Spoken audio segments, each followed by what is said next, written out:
Hello students, today we are going to start the new chapter from our English textbook, chapter number 1, The Schoolboy, which is a poem and it is written by William Blake. So, this poem is written from the perspective of a young boy who hates going to school in a disciplined way and compares himself like a bird in cage to be in school. In this poem, we see the world of children where some naughty children don't love to attend school and make excuses before their parents. So we see in the poem how William Blake compares a little school-going boy with the bird in a cage. So students, tell me, do you all love to come to school? I know not all of you like, isn't it? Do you make excuses before your parents to find the reason for you not going to school? Do you speak negative about your school and teachers? Of course, I think some of you obviously do, don't you? Those students who do will really enjoy this poem because you all will find yourselves in place of this schoolboy in the poem. So let's enjoy the poem.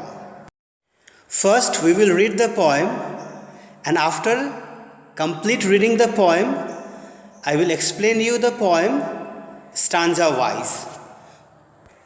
So this poem is of 5 stanzas with 5 lines in each stanza. And the poem reads like this. The Schoolboy by William Blake. I love to rise in a summer morn when the birds sing on every tree. The distant huntsman winds his horn and the skylarks sing with me. Oh, what sweet company! But to go to school in a summer morn, oh, it drives all joy away. Under a cruel eye outworn, the little ones spend the day in sighing and dismay. Ah, then at times I drooping sit and spend many an anxious hour. Nor in my book can I take delight, nor sit in learning bower, worn through with the dreary sorrow. How can the bird that is born for joy sit in a cage and sing? How can a child, when fears annoy, but droop his tender wing and forget his youthful spring? O father and mother, if birds are nipped and blossoms blown away, and if the tender plants are stripped of their joy in the springing day by sorrow and careless dismay, how shall the summer arise in joy, or the summer fruits appear?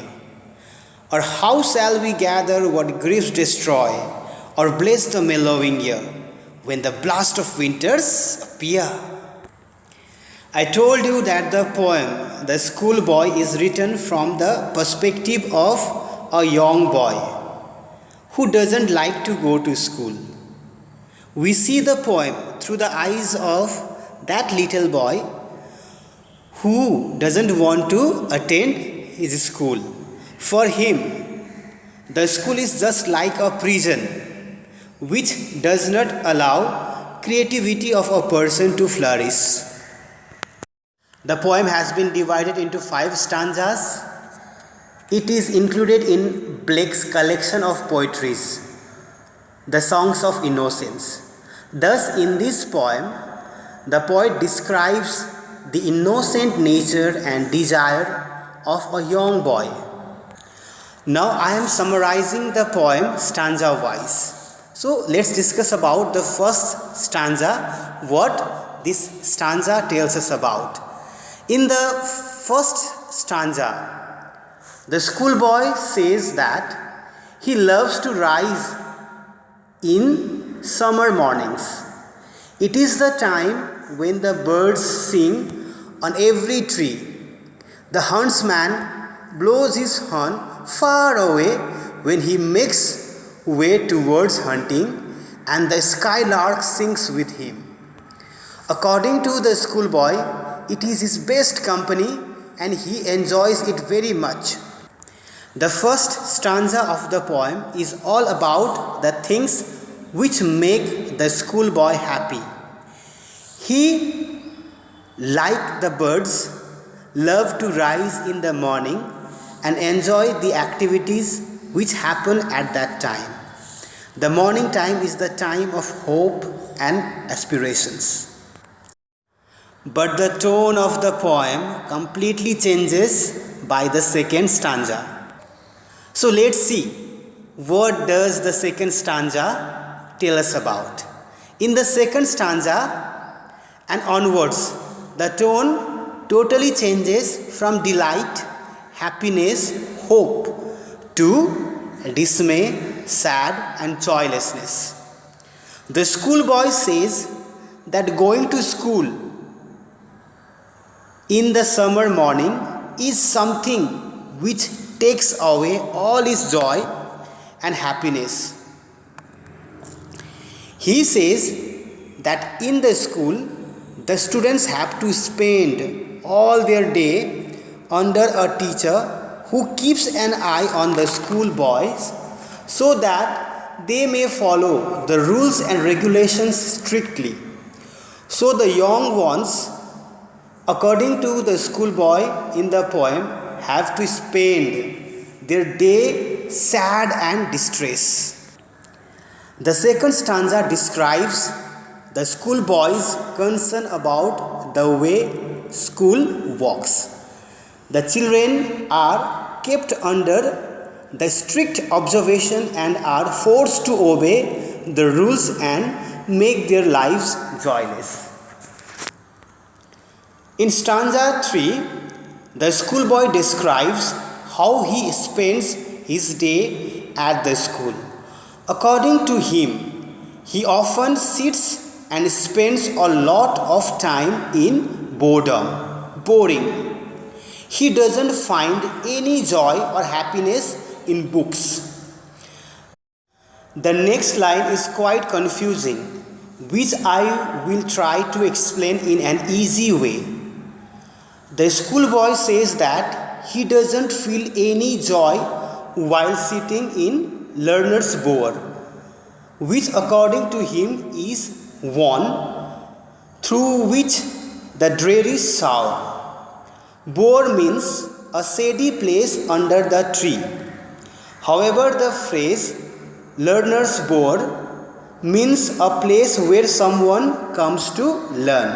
It can be school, university, or any other institution where people gather to acquire knowledge. Thus, learner's bower, as per the schoolboy, is damaged or has defect because it was hit by dreary sword. Dreary shower means, in simple context, heavy rain, which damages the environment. However, when we try to relate dreary shower to the learner board, it means that the school's education system has been damaged or is defective. Why it is damaged now? It can be related to the previous stanza, that is, the cruel eye of the teachers. A young student cannot learn under restrictions. He needs love, freedom, joy. But the cruel eye of the teachers or parents destroy the basic purpose of education. The students are forced to learn those things which make them capable of acquiring, gaining materialistic things, and for that they have to give up all the things which would have made them a better human. Now I am explaining stanza 4. In stanza 4, in the first stanza, the schoolboy raises a number of rhetorical questions. First, he asks, how can the bird that is born for joy sit in a cage and sing. He compares himself to a caged bird, and like the bird in a cage which is born to remain free, he too loses joy in the school and feels the school like a cage. Next, he asks, how can a child, when fears annoy, but droop his tender wing and forget his youthful spring? Here he says that a child who is scared by the teachers and parents cannot forget the joy of freedom when the teachers and parents keep their wings locked. Thus, he remains joyless and waits for freedom. In stanza 5, the poem says, the schoolboy is in conversation with his parents. He says that if, like a flower's birds, the child's freedom is taken away and the joy is blown away, and if newly grown twigs, branches, new joy and happiness of a child are removed at the time of spring, that is, when the child has started growing up, he, like the flower plant, will be left in sorrow and dismay. Now, let's see what stanza 6 says. In stanza 6, this stanza continues from the previous stanza, stanza 5. According to the poet, how summer can be joyful when the birds of flowers are cut, the flowers threw away, and the twigs removed away. Here the questions are continued from the 5th stanza. The fruit of summer would never appear. However, the plants would be able to get the fruit which has been destroyed, or how the children would achieve their goal when they are controlled and damaged under the strict rules of teachers at schools and parents at homes. How can the summer be a blessing when the blasts of winter appear? This last stanza is metaphorical. It means an indirect comparison. The schoolboy compares the children to the spring plants which have been destroyed. According to him, like the flowers, the children too need freedom for efficient and proper growth. If their freedom is taken away and their joy is cut off because of schools, they will never be able to get properly educated and serve the society. The poem is thus a criticism on the way the schools impart education. Now, this was all about the poem. This is all about the poem. Now, you all tell me, how did you find the poem? Did you find true whatever the schoolboy is telling? Are you in favor of the schoolboy? Do you also feel the same when you come to attend your school regularly? This is a big question for you all. We want to know, how do you feel to be in school? Do you love to be in school? Do you love to be your friends? Do you love to study under your teachers? Do you love to be disciplined? Or you hate to be disciplined, like the schoolboy in the poem? So we will discuss all about this in our class, and we will know about you all, how do you feel to come to school. Okay, children? Students, now you just see the page number 11. Here we have one exercise to complete, that before you read, there is an exercise where we have to find out 10 words from the word search, the words which are related to school. So find them. So you need to complete this exercise in page number 11. So you need to complete it. Okay. And now we are going to discuss about the question and answers that we have in page number 13. In exercise A, it is written there, answer these questions. And the questions are, number 1, why does the schoolboy love to rise on a summer morning? And the answer is, the schoolboy loves to rise on a summer morning because the weather is very pleasant during these summer days. And in the morning, he also listens to the birds singing on every tree. He listens to the blowing horn of the huntsman, and the skylark sings with him. So he likes the company of the birds and the huntsman, and he sings along with these birds, and he enjoys the morning weather. So he loves to wake up on a summer morning. Now let's see another question. Number 2. Question number 2. What is it that takes the joy out of a summer morning? So what is that thing that takes away all the joy that the schoolboy enjoys in the morning when he just wakes up? So soon after that he becomes very sad. But what makes him sad? The question asks that. See, what is that takes the joy out of a summer morning? See, the answer is the thought of going to school that comes in the little boy's mind.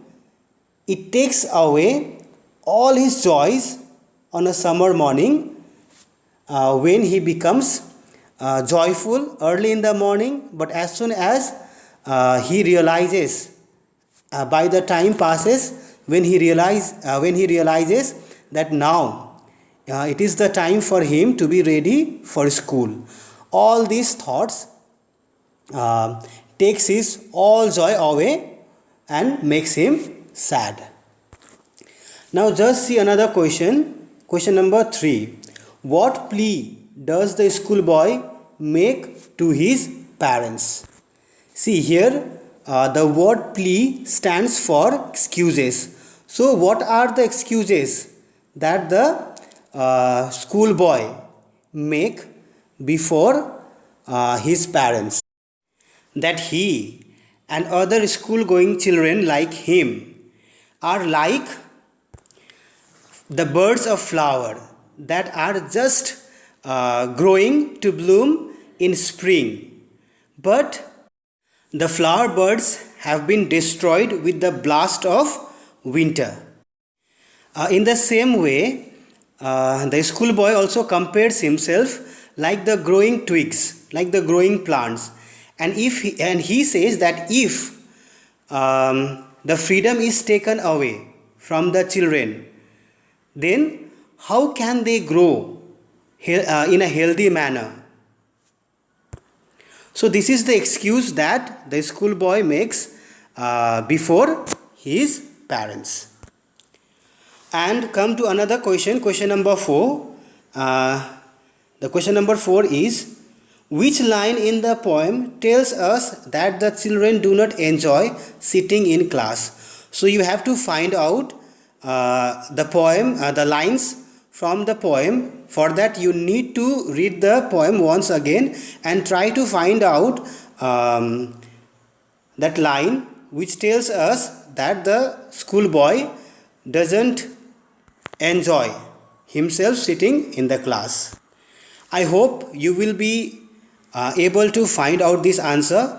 And see, whenever you write the answer of these questions, you have to write the line you find from the poem as it is without making any change in your answer. For that, whenever you are writing that line in your answer, you have to keep that line using inverted commas. Okay, like you have to write your answer like this: the line in the poem that tells us the children do not enjoy sitting in class is.